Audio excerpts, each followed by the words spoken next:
aí, meu povo? Tô aqui dando a última revisada na aula do clube desse mês, que vai pro ar amanhã. E aí, pra quem não sabe, o livro que a gente leu em julho foi o Tolos, Fraudes e Militantes, do Roger Scruton. Esse livro, só dando uma contextualizada no que eu vou falar aqui pra vocês, ele é uma atualização do clássico Pensadores da Nova Esquerda, que foi escrito por Scruton em 1985, ali um pouquinho antes da queda da União Soviética. E esse livro, ele é uma reunião de artigos que o Scruton escreveu, desmistificando cada um dos argumentos, trazidos nas teorias dos grandes pensadores da esquerda. É óbvio que não teria como, ou teria até, mas seria um puta de um trabalho, o Scruton reunir todos os pensadores da esquerda ao longo da história.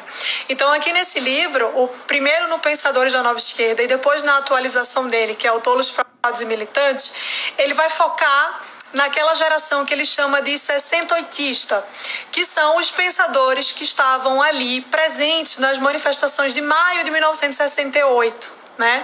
E esses pensadores, que são o que ele chama de nova esquerda, são aqueles que trazem os argumentos que até hoje repercutem, principalmente no ambiente acadêmico.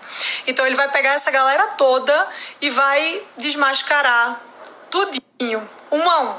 E um dos caras que o Scruton faz isso aqui nesse livro, que é quem eu vou falar agora, é o Antônio Gramsci, o cara que até hoje é bem idolatrado por uma elite intelectual da esquerda que atua majoritariamente nas academias. Então, dá pra gente afirmar, sem medo, que o Gramsci é o filósofo mais importante, o filósofo mais influente para a esquerda acadêmica, até hoje. E aí aqui nesse livro, o Scruton vai trazer o Gramsci quando ele aborda a questão das guerras culturais no mundo todo, porque o Gramsci ele é um nome muito importante para você entender a coisa da guerra cultural, E aí ele vai dizer que Gramsci desenvolve a teoria dele, a filosofia dele, na ideia do que ele chama de pensador coletivo. Eu vou explicar o que é esse pensador coletivo, mas antes, deixa eu só contar para vocês um pouquinho de quem é Antônio Gramsci, quem que foi esse cara. Gramsci é um intelectual italiano que se formou em letras e desde muito jovem ele já colaborava ativamente com publicações de esquerda, Depois ele começou a militar pelo Partido Socialista Italiano e aí depois entusiasta da Revolução Russa de 1917. E aí, gente, olha que engraçado. Quando ele estava morando em Moscou, entre 1922 e 1923, ele virou delegado da Internacional Comunista. E nesse período ele conheceu uma mulher russa, uma moça russa, que era musicista, e ele se casou com ela. E Gramsci era muito feio, gente. Ele era muito feio, ele era assustador. Mas ele conseguiu casar, Então você aí não se preocupe que sua hora vai chegar também. Mas aí, voltando ao assunto, ele casou com essa musicista russa que também era comunista. Afinal, se não fosse, eu acho que não teria casado. Mas enfim, sem ficar falando aqui da vida dos outros, sem fofoca, vamos ao que interessa. Qual era a filosofia de Gramsci? O que é que Gramsci trazia na sua teoria? E por que isso é considerado até hoje pela esquerda, principalmente a esquerda formada por uma elite intelectual que está ali na academia, como eu falei para vocês no começo. Mas então, o que Gramsci vai desenvolver na teoria dele é essa ideia do pensador coletivo que eu falei há pouco também. E o que é esse pensador coletivo? Esse pensador coletivo nada mais é do que um conjunto de intelectuais, de pensadores que vão trabalhar por uma causa. Anota aí. Ou seja, o que Gramsci queria, na verdade, era que, através da cultura e da educação, e de maneira gradual, esses intelectuais, que formam ali esse pensador coletivo, eles arregimentassem as mentes que fariam parte da transição para um regime sem classes, ou seja, um regime socialista. E aí, gente, é claro que vocês vão ouvir tudo isso aqui que eu tô falando e vão encaixar com o que acontece hoje, vão encaixar na nossa realidade. E, de fato, faz sentido, é importante fazer essa reflexão. Mas aí, voltando ao assunto, Qual é o ponto? Por não defender abertamente uma revolução armada, mas defender a tomada do poder de forma gradual e pacífica, através da cultura e da educação, como eu disse, Gramsci muitas vezes era confundido ali como um reformista, digamos assim, como um social-democrata, alguém mais moderado. Mas porra nenhuma, ele era um revolucionário, do mesmo jeito que os outros, só que um pouco mais inteligente, né? Vamos ser justos, um pouco mais inteligente não, muito mais inteligente, porque Gramsci, era um filho da puta, mas o cara era um gênio.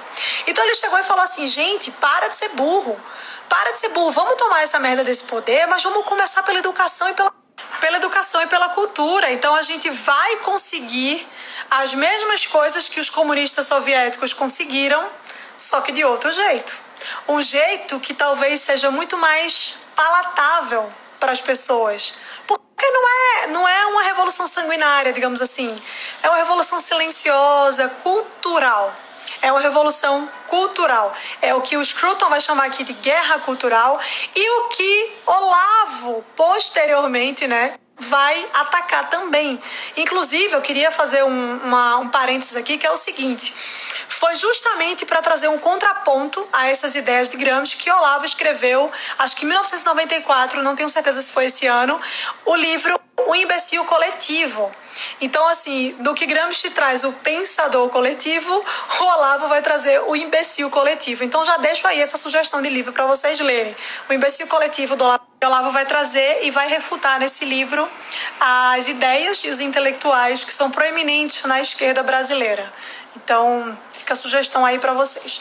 Mas voltando a Gramsci, é o seguinte. Mas aí, meus caros, a vida é foda, né? E merdas acontecem.